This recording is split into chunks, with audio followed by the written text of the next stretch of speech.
Assalamualaikum warahmatullahi wabarakatuh. Hari ini saya akan bercakap mengenai isu pelacuran. Pelacuran adalah penjualan khidmat seksual seperti seks oral atau hubungan seks, biasanya untuk wang, namun kadang-kadang juga untuk dadah, barang kemas ataupun hartanah. Seseorang yang melacurkan diri disebut sebagai pelacur. Kebanyakan pelacur adalah perempuan, namun ada juga pelacur lelaki. Kawasan bandar yang berleluasa dengan gejala tidak bermoral ini sepertinya di kawasan Chowkit, iaitu Lorong Haji Talib, Lorong Cangkat, Bukit Bintang dan Petani Street yang merupakan kawasan utama kegiatan pelacuran di Malaysia.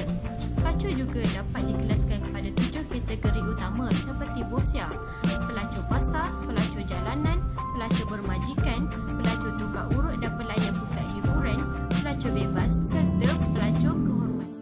Punca-punca berlakunya pelacuran di Malaysia adalah kerana beberapa bagai faktor. Faktor yang utama adalah faktor ekonomi. Faktor ekonomi merupakan salah satu punca yang mempunyai peratusan yang agak tinggi dalam gejala pelacuran ini. Dengan keadaan ekonomi yang tidak menentu menyebabkan masalah pengangguran, kemiskinan, hutang, peningkatan kos hidup dan peluang pekerjaan yang tidak seimbang dengan kelulusan menyebabkan seseorang sanggup melakukan apa sahaja untuk meneruskan kehidupan. Selain itu, ada juga seseorang yang berkeinginan untuk hidup mewah dengan cara mudah tanpa bekerja keras dengan memperoleh wang beribu ringgit dalam satu masa. Yang seterusnya adalah faktor sosial. Keruntuhan moral seperti kurang didikan asas agama dan pengetahuan serta penghayatan agama daripada keluarga menyebabkan nilai murni budaya dalam sesetengah masyarakat semakin menipis. Oleh yang demikian, tidak mustahillah bagi mereka yang kurang pegangan agama atau tidak menurut perintah agama mudah terlibat dalam aktiviti yang tidak bermoral seperti pelacuran ini. Selain itu, keruntuhan rumah tangga seperti masalah perceraian dan pergaduhan menyebabkan anak-anak mereka yang usia remaja di antara lingkungan 12 hingga 18 tahun merasa tertekan dan mencari kebebasan dan keseronokan di luar. Pada usia tersebut, remaja lebih mudah terpengaruh dengan budaya negatif yang membawa kerugian kepada diri mereka sendiri. Kezaliman keluarga juga adalah salah satu permasalahan di dalam faktor sosial. Contoh kezaliman keluarga yang berlaku pada masa ini ialah melacurkan diri, iaitu disebabkan oleh paksaan daripada suami, keluarga dan pembentang menyebabkan anak gadis atau isteri mereka sebagai pertukaran. Akhirnya anak gadis dan isteri dipaksa melacur untuk membayar hutang keluarga. Sekiranya tidak mengikut perintah yang disuruh, mereka akan dibelasah, diancam dan diseksa tanpa belas kasihan.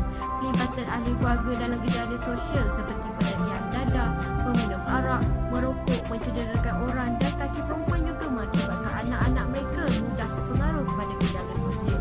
Selain daripada itu, ibu-ibu tunggal yang tidak mempunyai kemahiran pendidikan dan pengalaman kerja mudah terjebak apabila hilang punca pencarian setelah kematian atau diceraikan oleh suami.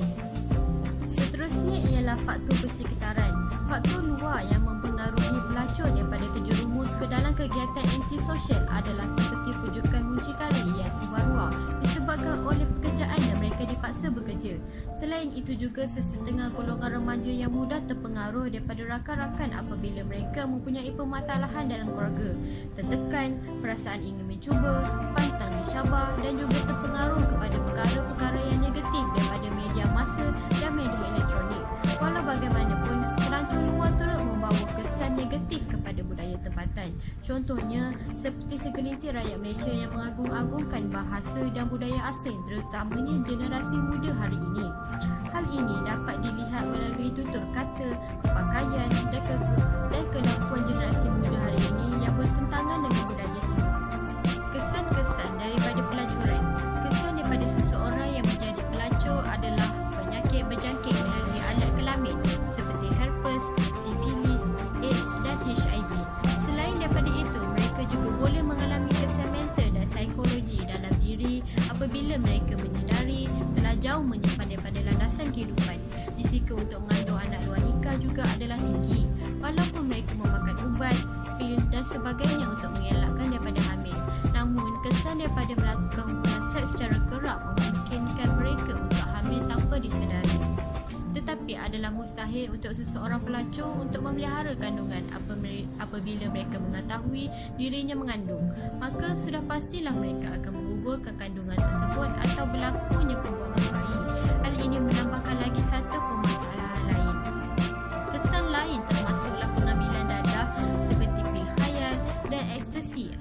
dipandang hina oleh masyarakat, menjatuhkan maruah keluarga dan tiada harga diri. Justru itu memberi kesan kepada masyarakat di negara ini sekiranya kegiatan pelacuran semakin berleluasa. Masyarakat yang tidak bermoral boleh terbentuk dan meningkatnya masalah sosial lain di negara ini.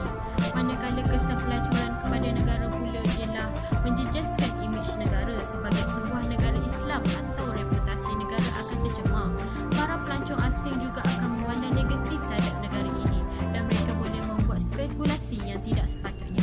Malah negara terpaksa menanggung kos yang tinggi bagi membiayai perubatan mereka yang telah dijangkiti penyakit AIDS dan HIV kerana terpaksa mendapatkan vaksin untuk memperlambatkan perempakan sel tersebut, dan mereka ini seolah-olah mayat hidup serta tidak mendatangkan hasil kepada negara.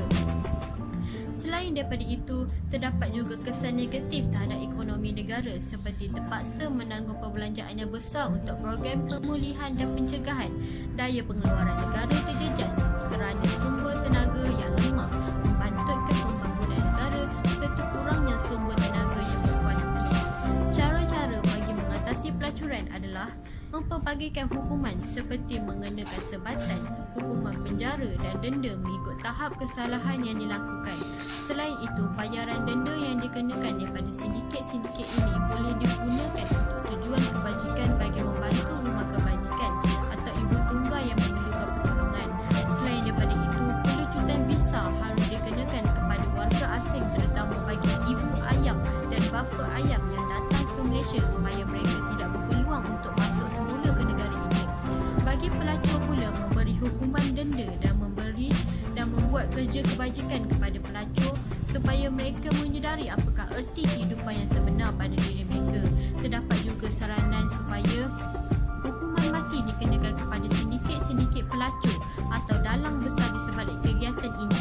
Relevannya hukuman ini adalah tindakan penyeludupan manusia, iaitu melibatkan golongan wanita ini telah menyebabkan pencabulan hak asasi manusia yang serius. Seperti manusia lain, semua orang berhak untuk hidup dengan aman tanpa sebarang gangguan dan berhak terhadap kebebasan dirinya. Namun nasib malang telah menimpa diri mereka yang dipaksa, ditipu, diperdaya, diculik dan diperangkap untuk menjadi pelacur oleh sindiket-sindiket. Selain itu, mewujudkan kempen kesedaran mengenai kesan negatif pelacuran, sama ada dilacur atau melacur, haruslah didedahkan kepada masyarakat umum supaya mereka sentiasa berwaspada dan mengingatkan orang lain yang tersayang agar mengelakkan diri daripada terjerumus ke lubang pelacuran. Saluran pendidikan juga memainkan peranan yang sangat penting bagi generasi muda yang bakal menjadi pemimpin pada masa akan datang agar tidak terlibat dengan jenayah dan keruntuhan akhlak. Pendidikan dapat membina pengetahuan, pemikiran yang bijak, rasional, tidak tamak haloba dan tidak mudah diperdaya oleh orang lain. Dengan mempunyai pegangan hidup dan pendirian diri yang kukuh, maka tidak mudah untuk seseorang ditipu dengan janji-janji manis sindiket pelacuran. Selain daripada itu, didikan agama dan pegangan agama yang kukuh adalah sangat mustahak bagi seseorang individu. Individu yang mempunyai pegangan agama yang kukuh tidak akan melakukan perkara yang boleh merosakkan akhlak dan menyalahi undang-undang. Ibu bapa juga perlulah memainkan peranan dengan sentiasa memantau dan prihatin terhadap anak-anak mereka. Ibu bapa perlu mengetahui rakam pergaulan anak-anak mereka supaya tidak terlibat dengan gejala sosial. Komunikasi dua hala iaitu antara ibu bapa dan anak adalah lebih baik untuk diamalkan dalam penyelesaian sebarang konflik dan permasalahan. Masalah tidak akan selesai dengan cara kekerasan kerana anak-anak akan lebih memberontak dan lari daripada rumah. Terdapat kajian yang menyatakan bahawa anak-anak yang dididik di bawah persekitaran yang sihat dan penuh dengan kasih sayang kurang terjebak dengan gejala sosial yang tidak baik. Pihak polis perlu bekerjasama dengan polis rantau Asia dan antarabangsa bagi menghapuskan sindiket pelacuran antarabangsa yang biasanya melibatkan golongan yang amat berpengaruh. Masalah kegiatan pelacuran ini tidak akan selesai sekiranya pihak polis hanya dapat menangkap sebahagian kecil daripada kumpulan sindiket ini. Dengan erti kata lain, pihak polis haruslah lebih berusaha melancarkan operasi mengejut di kawasan yang sentiasa mendapat langganan pelacuran yang tinggi. Pemantauan secara berterusan juga perlu dilakukan bagi membolehkan mereka menangkap dalang sebenar sindiket terbabit. Manakala pula, masyarakat juga perlu mengambil peran kepada pelacuran ini dan melakukan kegiatan pelacuran kepada pihak pihak polis supaya pusat atau tempat pelacuran dapat dibuka. Dari segi pelaksanaan undang-undang, lesen untuk membuka pusat hiburan seperti disko dan pusat urut haruslah diperketatkan supaya pihak berkuasa dapat mengawal segala aktiviti pusat hiburan dengan lebih efektif. Terdapat banyak hotel-hotel murahan, pusat urut dan disko menjalankan perniagaan pelacuran di sebalik perniagaan yang sebenar. Pihak imigresen juga harus memantau semua warga asing yang masuk ke dalam negara ini, sama ada untuk tujuan bekerja ataupun melancong. Ini kerana terdapat kes yang mana warga asing yang datang ke Malaysia untuk melancong tetapi sebaliknya berlaku, iaitu mereka bekerja sebagai pelacur. Banyak sedikit yang menggunakan jalan mudah ini secara berterusan sebagai laluan utama dalam menjalankan kegiatan pelacuran. Taktik ini dipercayai dapat mengelak kegiatan mereka daripada dihidung dan seterusnya mengabuli pihak berkuasa. Kesimpulannya ialah jika dilihat kegiatan pelacuran terus berlaku kerana selagi terdapat permintaan, selagi itulah kegiatan pelacuran akan tetap dijalankan.